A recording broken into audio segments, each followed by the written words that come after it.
حضرت اویس قرنی رضی اللہ تعالی عنہ حضور نبی کریم صلی اللہ علیہ وآلہ وسلم کی زیارت نہیں کر سکے۔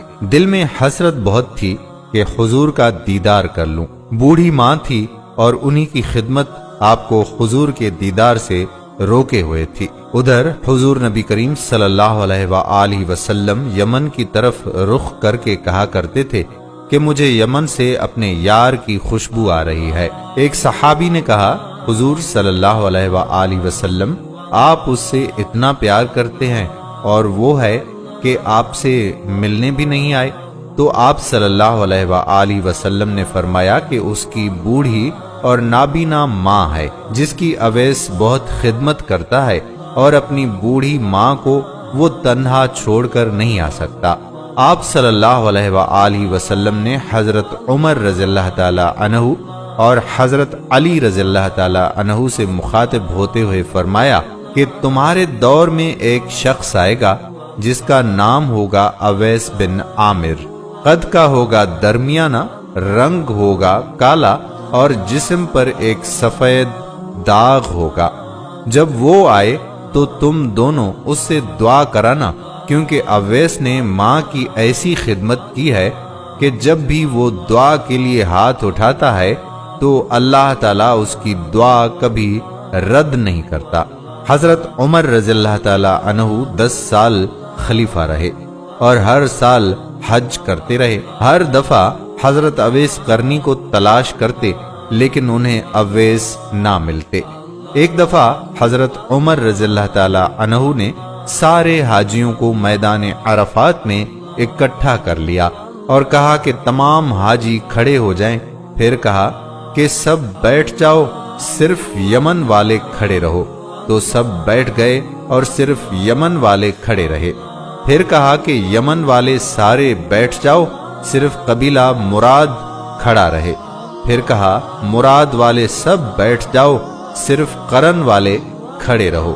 تو صرف ایک آدمی بچا اور حضرت عمر رضی اللہ تعالی عنہ نے کہا کہ تم قرنی ہو؟ تو اس شخص نے کہا ہاں میں قرنی ہوں۔ تو حضرت عمر رضی اللہ تعالی عنہ نے کہا کہ اویس کو جانتے ہو؟ تو اس شخص نے کہا کہ ہاں جانتا ہوں، وہ تو میرے سگے بھائی کا بیٹا ہے۔ آپ نے پوچھا کہ اویس ہے کدھر؟ تو اس شخص نے کہا کہ وہ عرفات گیا ہے اونٹ چرانے۔ آپ نے حضرت علی رضی اللہ تعالی عنہ کو ساتھ لیا اور عرفات کی طرف دوڑ لگائی۔ جب وہاں پہنچے تو دیکھا کہ اویس قرنی درخت کے نیچے نماز پڑھ رہے ہیں اور اونٹ چاروں طرف چر رہے ہیں۔ آپ دونوں آ کر بیٹھ گئے اور حضرت اویس قرنی کی نماز ختم ہونے کا انتظار کرنے لگے۔ جب حضرت اویس نے سلام پھیرا تو حضرت عمر رضی اللہ تعالی عنہ نے پوچھا کون ہو بھائی؟ تو حضرت اویس قرنی نے کہا کہ میں اللہ کا بندہ ہوں۔ تو حضرت عمر رضی اللہ تعالی عنہ نے کہا کہ سارے ہی اللہ کے بندے ہیں، لیکن تمہارا نام کیا ہے؟ تو حضرت اویس نے کہا کہ آپ کون ہیں؟ حضرت علی رضی اللہ تعالی عنہ نے کہا کہ یہ امیر المومنین عمر بن خطاب ہیں اور میں علی بن ابی طالب ہوں۔ حضرت اویس کا یہ سننا تھا کہ وہ تھر تھر کانپنے لگے اور کہا کہ جی میں معافی چاہتا ہوں، میں نے آپ کو پہچانا نہیں تھا، میں تو پہلی دفعہ حج پر آیا ہوں۔ حضرت عمر رضی اللہ تعالی عنہ نے کہا کہ ہمارے لیے دعا کریں۔ وہ رونے لگے اور کہا کہ میں دعا کروں؟ آپ لوگ سردار اور میں نوکر آپ کا، اور میں آپ لوگوں کے لیے دعا کروں؟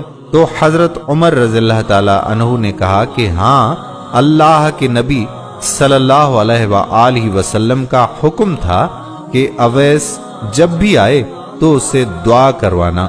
پھر حضرت اویس قرنی نے دونوں کے لیے دعا کی۔ آپ صلی اللہ علیہ وآلہ وسلم نے فرمایا کہ جب لوگ جنت میں جا رہے ہوں گے تو حضرت اویس قرنی بھی چلیں گے۔ اس وقت اللہ تعالیٰ فرمائے گا کہ باقیوں کو جانے دو اور اویس کو روک لو۔ اس وقت حضرت اویس قرنی رضی اللہ تعالی عنہ پریشان ہو جائیں گے اور کہیں گے کہ یا اللہ، مجھے دروازے پر کیوں روک لیا گیا؟ تو اللہ تعالیٰ فرمائیں گے کہ پیچھے دیکھو۔ جب پیچھے دیکھیں گے تو پیچھے کروڑوں اربوں کی تعداد میں جہنمی کھڑے ہوں گے۔ تو اس وقت اللہ تعالیٰ فرمائے گا کہ اویس، تیری ایک نیکی نے مجھے بہت خوش کیا، ماں کی خدمت۔ تو انگلی کا اشارہ کر، جدھر جدھر تیری انگلی پھرتی جائے گی میں تیرے طفیل ان کو جنت میں داخل کرتا جاؤں گا۔ سبحان اللہ۔ دوستو، یہ ماں کی خدمت کا مقام ہے جو حضرت اویس قرنی رضی اللہ تعالی عنہ کو ملا۔ آپ بھی اپنی ماں کی خدمت ضرور کیجیے گا۔